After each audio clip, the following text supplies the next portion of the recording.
অনেক দিন যাবৎ একটা সেলাই মেশিন কিনবো চিন্তা করছিলাম, কিন্তু সময় স্বল্পতার কারণে আর কেনা হয়ে উঠছিল না।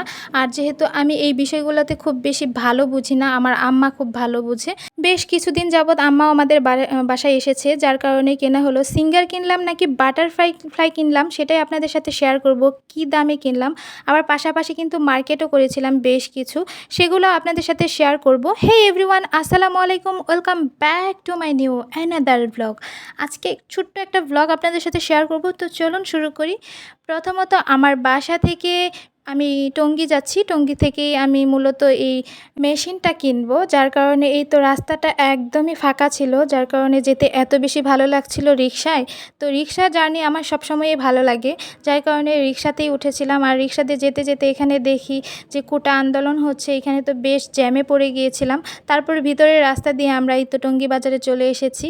তো এখান থেকেই মূলত আমি মেশিনটা নিয়েছিলাম। প্রথমত আমাকে বাটারফ্লাই মেশিনটা দেখানো হয়েছিল, তো আমি বললাম যে এটা তো ব্লু কালার, ব্লু কালারটা আমার খুব বেশি ভালো লাগছে না, আপনি আমাকে সিঙ্গারটা দেখান। তো সিঙ্গারটা দেখানোর পরে আমার ওটাই ভালো লেগেছিল, আর প্রাইসটাও ভালো। আবার এটার নাকি সব কিছুতেই ভালো, কার্যক্ষমতা বলেন সব কিছুই ভালো। মোট কথা বাটারফ্লাই থেকে সিঙ্গারটা একটু ভালো, কোয়ালিটি বলেন সব কিছুই বলেন ভালো, যার কারণে আমি সিঙ্গারটা দেখার পরে আমার কালারটাও ভালো লেগেছে। প্রাইস একটু বেশি পড়ুক আমি বলেছি যে 1 নাম্বারটা দেওয়ার জন্য। তো ওরা বলছিল, আমাকে দেখেই বলছিল যে আপনি আমার এর আগেও পরিচিত, আমার আম্মা এর আগে আম্মার জন্য একটা মেশিন নিয়েছিল, যার কারণে আমাকে 1 নাম্বারটা দিয়েছে। তো আমি বললাম যে কপি মেশিন আমি চিনব কীভাবে, এটা যে 1 নাম্বার। তারপরে আমাকে দেখিয়ে বলল যে এটা মনে করেন লোগো বলেন সব কিছু একদমই আলাদা থাকে, আমরা অনেক কিছুই বুঝি না। তো দেখিয়ে টেখিয়ে আমাকে বলল যে এটা 1 নাম্বার, কিন্তু প্রাইসটা কিন্তু একদম ফিক্সড, এটাই দিতে হবে। তো মেশিনটা আমি এখানে মূলত নিয়েছিলাম ৯,০০০ টাকা দিয়ে।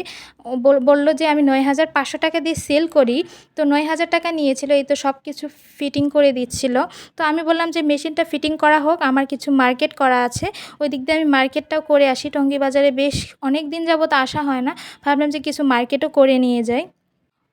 ওই দিক দিয়ে মেশিনটা সেট করতে করতে আমি আর আমার আম্মা এদিক দিয়ে একটু মার্কেটে চলে এসেছি। আসলে টঙ্গী বাজারে এই জিনিসটা খুবই বিরক্ত লাগে, এত বেশি ভিড় থাকে, কোনো অফ ডে না কিছু না, তারপরেও দেখেন কতটা গ্যাঞ্জাম, একদমই ভালো লাগে না। তারপর চুপচাপ একটা দোকানে গেলাম, দোকানে যেয়ে বেশ কিছু গজ কাপড় নিলাম বাসায় পরার জন্য, মানে সবসময় ওয়্যারের জন্য, যে পাতলা কাপড়গুলা পাওয়া যায় একটু ভালো মানের, সেগুলা নিয়েছি।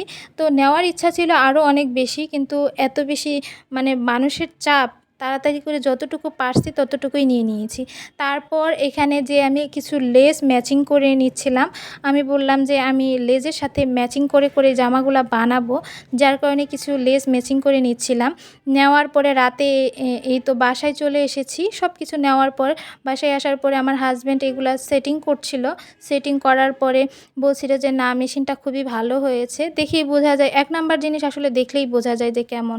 তো আপনারা কিন্তু অবশ্যই কমেন্ট করে জানাবেন সিঙ্গারটা ভালো নাকি বাটারফ্লাই ব্লু কালারটা ওইটা ভালো, অবশ্যই সবাই একটু কমেন্ট করে জানাবেন। তো এটা ছিল মেশিনের ফাইনাল লুক। তো সকালবেলা আমি ভাবলাম যে আপনাদের সাথে একটু শেয়ার করি কী কী মার্কেট করেছিলাম আর এই মেশিনের সাথে কী কী দিয়েছিল, তো সেটাই আপনাদের সাথে এখন শেয়ার করব। তো এই মেশিনের সাথে তেমন কিছু থাকে না, সিঙ্গারের সাথে নাকি তেমন কিছু থাকে না। এই কেচিটা আমি এক্সট্রা নিয়েছিলাম, আর এখানে এই তো সুতা ভরার কিছু, এগুলো কি বলে, এইগুলা ছিল, আর কিছু জিনিসপত্র ছিল, আর এইখানে সুই ছিল।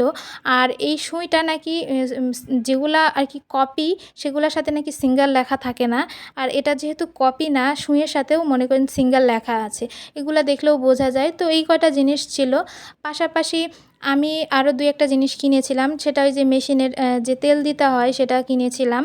আর কিনেছিলাম হচ্ছে এই যে সেলোয়ারে লাগানো যে রাবারটা পাওয়া যায়, সেটা আমি তো বাসা থেকে খুব বেশি বের হই না, সবসময় বের হওয়া যাবে না, যার কারণে একবারে কিনে নিয়ে এসেছিলাম। আর এগুলো ছিল কাগজপত্র। আর এখানে নিয়েছিলাম যে সুতা, কখন কোন সুতা লাগবে আর এটার জন্য দৌড়াদৌড়ি আমি করতে পারবো না, তাই আমি এক বক্স একদম এনে রেখে দিয়েছি। আমার হাজব্যান্ডও বলে দিয়েছিল যে একবারে নিয়ে আসবা, যেটাই নিয়ে আসবা। তারপরেও তো আমি কিছুটা কিপটামি করে অনেক কিছুই শর্টকাটে নিয়েছি। নেওয়ার পরে আমি এখানে কিছু কাপড় নিয়েছিলাম, সেটাও আপনাদের সাথে শেয়ার করি। আপনারা অবশ্যই কমেন্ট করে জানাবেন যে আসলে কেমন হয়েছে। তো খুব তাড়াহুড়া করে আমি কাপড়গুলা নিয়েছি। এগুলা আসলে তেমন কোনো কিছু না, বাসায় পরার জন্য সবসময় ওইরকম নিয়েছি। আর কিছু লেসগুলাও নিয়েছি। আপনারা কিন্তু কমেন্ট করে জানাবেন যে কেমন হয়েছে। এটা ছিল এই পিঙ্ক কালারের সাথে লেস, আর এটা ছিল বেশ কালারফুল একটা জামা। তো আমি অনেক দিন যাবৎ কালারফুল জামা পরি না, ভাবলাম যে দেখি একটা বানিয়ে দেখি যে কেমন হয়েছে।